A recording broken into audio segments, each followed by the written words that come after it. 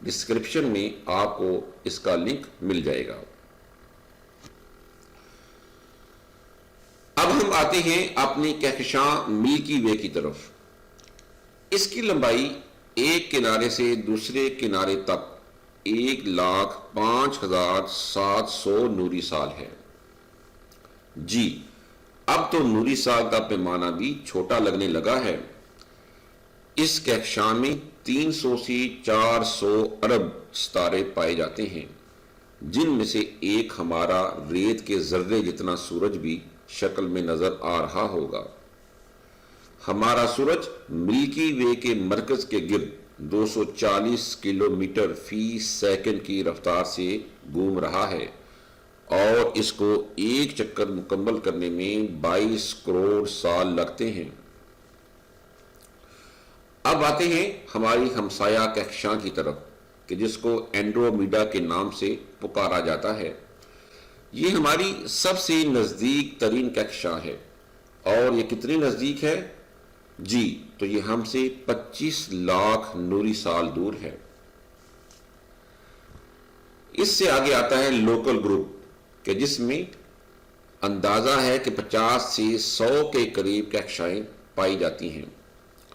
اس group کی لمبائی ایک کنارے سے دوسرے کنارے تک 1 کروڑ نوری سال ہے۔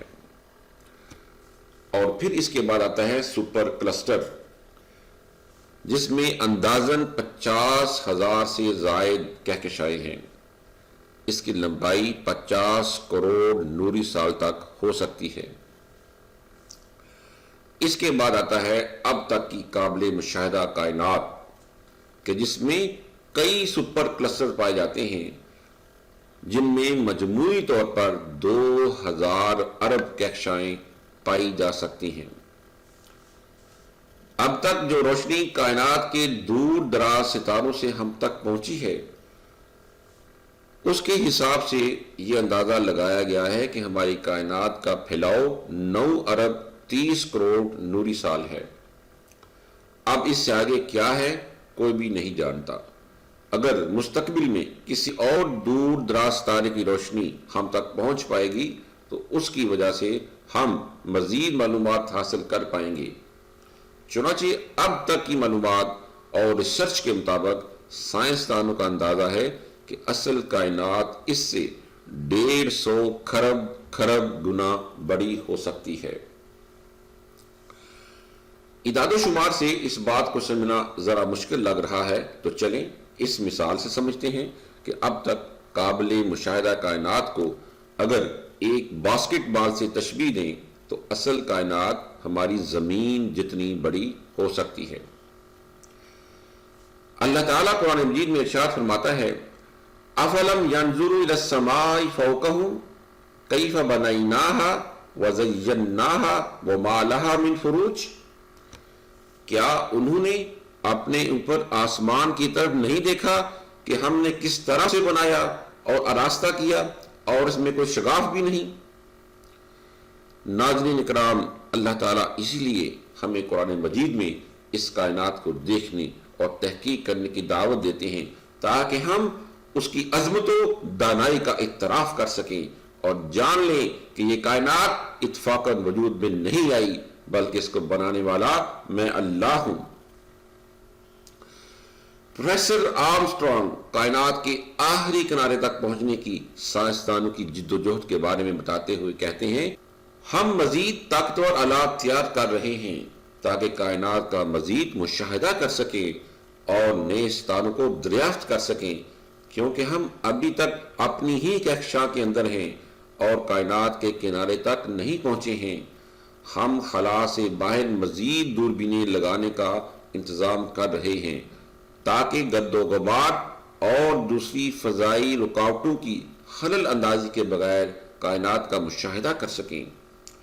جب ان سے پوچھا گیا کہ آپ نے جدید اور طاقتور آلات، راکٹ اور خلائی جہازوں کے ذریعے جدید فلکیات کا مشاہدہ کیا ہے اور یہ وہ آلات ہیں جنہیں انسان نے ایجاد کیا ہے، حالانکہ یہ وہ حقائق ہیں کہ جن کو قرآن مجید نے 1400 سال پہلے ذکر کیا ہے، آپ کی اس کے بارے میں کیا رائے ہے؟ انہوں نے جواب دیا میں اس بات سے بہت زیادہ متاثر ہوا ہوں کہ کس طرح غیر معمولی انداز میں ایک قدیم تحریر میں جدید فلکیات کا تذکرہ موجود ہے۔ ناظرین کرام، ویڈیو اچھی لگے تو لائک اور کمنٹ ضرور کریں اور شیئر کریں۔ شکریہ۔ وآخر دعوانا الحمدللہ رب العالمین۔